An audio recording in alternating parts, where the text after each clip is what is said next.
नमस्कार, मैं नेहा शर्मा आपके साथ और आप देख रहे हैं जस्ट इंडिया। खबरों के प्रायोजक हैं Oscar super speciality hospital and trauma centre. Alaska airlines का एक विमान हादसे का शिकार होते होते बचा है। बोइंग 737 नो मैक्स विमान को उस समय आपात लैंडिंग करनी पड़ी जब उड़ान भरने के कुछ मिनट बाद ही उसका एक दरवाजा हवा में ही खुल गया।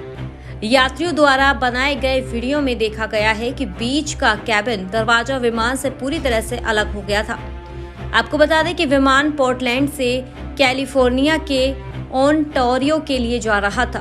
विमान की उड़ान भरने के बाद ये घटना घटी और विमान में 171 लोग और 6 चालक दल के सदस्य सवार थे। दरवाजे के अलग होने की बात पता लगने के बाद पोर्टलैंड अंतर्राष्ट्रीय हवाई अड्डे पर विमान को सुरक्षित रूप से वापस उतारा गया।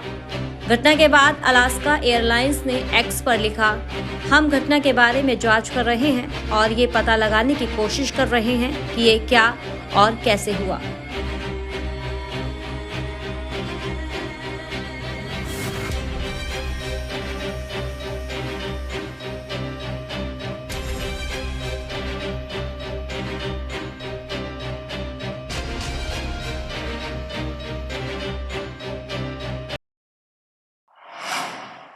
लोकसभा और हरियाणा विधानसभा चुनावों को मद्देनजर रखते हुए जेपी नड्डा पंचकुला में रोड शो किया और नेताओं को संबोधित किया। इस दौरान कार्यकर्ताओं में बेहद जोश देखने को मिला है और एक गाड़ी में जेपी नड्डा, मुख्यमंत्री मनोहर लाल, प्रदेश अध्यक्ष नायब सिंह मौजूद थे। रोड शो खत्म होने के बाद उन्होंने लोगों को संबोधित किया और नरेंद्र मोदी सरकार की उपलब्धियां गिनवाई। जेपी नड्डा ने सभा को संबोधित करते हुए कहा कि नरेंद्र मोदी ने भारत की राजनीति संस्कृति को बदल दिया है। भारत की राजनीति में जात पात, पहाड़ी इलाका, मैदानी इलाका, देश को विभाजित करने वाली राजनीति चलती आई। वोट बैंक की राजनीति चलती रही, लेकिन अब ये राजनीति नहीं चलती। जेपी नड्डा ने कहा है कि हरियाणा 10 के 10 नंबर लाकर अगली बार मोदी सरकार बनाएगी। हरियाणा 10/10 नंबर लाएगा।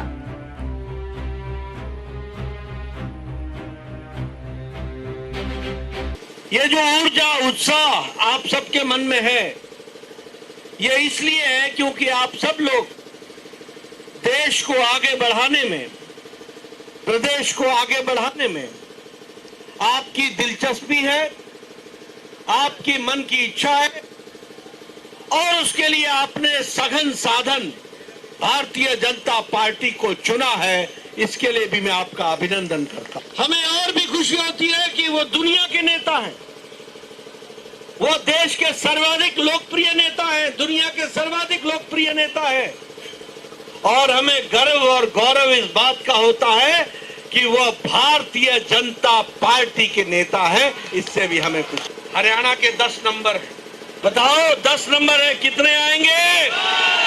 कितने आएंगे? 10/10 एडवांस बुकिंग कर रहा हूं, ध्यान रखना।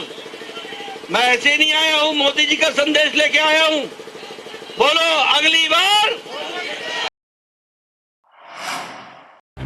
आम आदमी पार्टी को अलविदा कहकर आज पूर्व मंत्री निर्मल सिंह और उनकी बेटी चित्रा सरवारा ने दिल्ली में कार्यक्रम कर कांग्रेस में घर वापसी कर ली है। उनके घर वापसी के अवसर पर पूर्व मुख्यमंत्री भूपेंद्र सिंह हुड्डा मंच पर काफी सक्रिय दिखाई दिए, लेकिन निर्मल सिंह और चित्रा सरवारा के इस वापसी कार्यक्रम से कुमारी शैलजा दूर रही।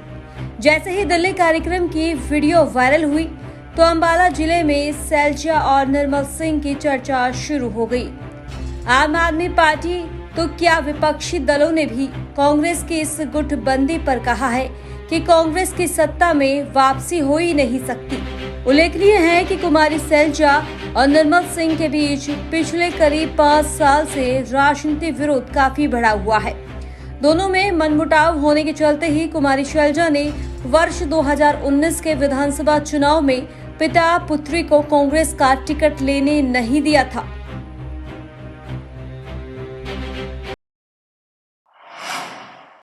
इनेलो के पूर्व विधायक दिलबाग सिंह की मुश्किलें बढ़ गई है।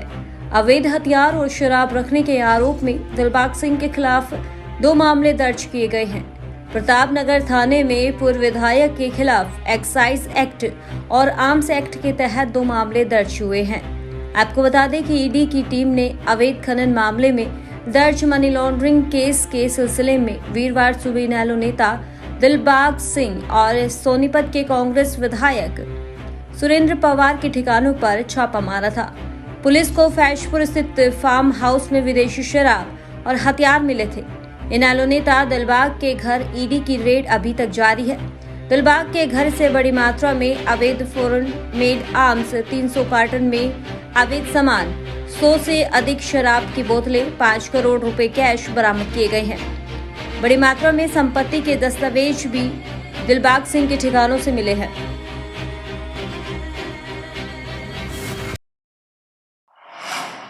हरियाणा में करनाल के उचाना गांव में ही अपने ही रिश्तेदारों को सरकारी नौकरी के जाल में फंसाकर 19.80 लाख रुपए की ठगी करने वाली पुलिसकर्मी की पत्नी को पुलिस ने गिरफ्तार कर लिया है। महिला का पति दिल्ली पुलिस में है और अपने पति के मार्फत ही उसने अपनी मां के मायके वालों को धोखाधड़ी का शिकार बनाया। इस संबंध में शिकायतकर्ता की वर्ष 2021 में सलिलता और उसकी बेटी सोनिया से बात हुई थी। अभिनेश और रेलवे में आरपीएफ में लगवाने और भतीजे प्रद्युमन को ग्रुप डी में लगवाने के कुल 19,80,000 रुपए हड़प लिए हैं। शिकायत के आधार पर नामजद आरोपियों के खिलाफ थाना शहर करनाल में केस दर्ज कर लिया गया था।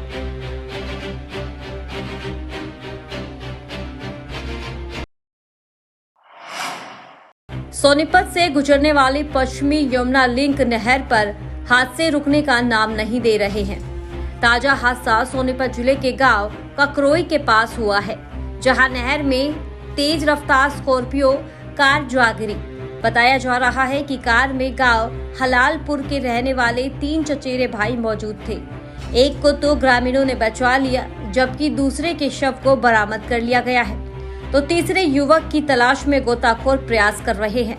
3 चचेरे भाई अनिल, सहदेव और सुमित गांव से स्कॉर्पियो कार में सवार होकर निकले थे, लेकिन जब वे गांव ककरोई के पास पहुंचे तो उनकी तेज रफ्तार कार पश्चिमी यमुना लिंक नहर का डिवाइडर तोड़ते हुए नहर में जा गिरी।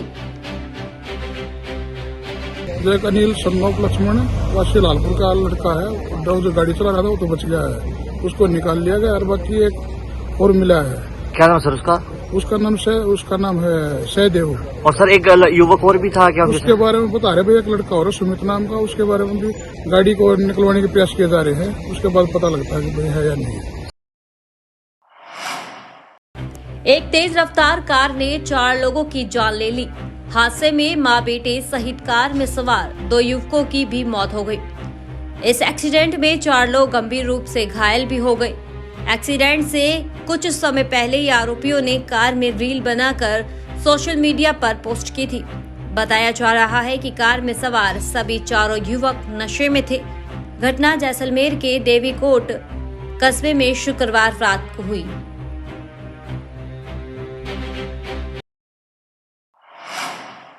खबरों में फिलहाल इतना ही। देखते रहिए जस्ट इंडिया। नमस्कार।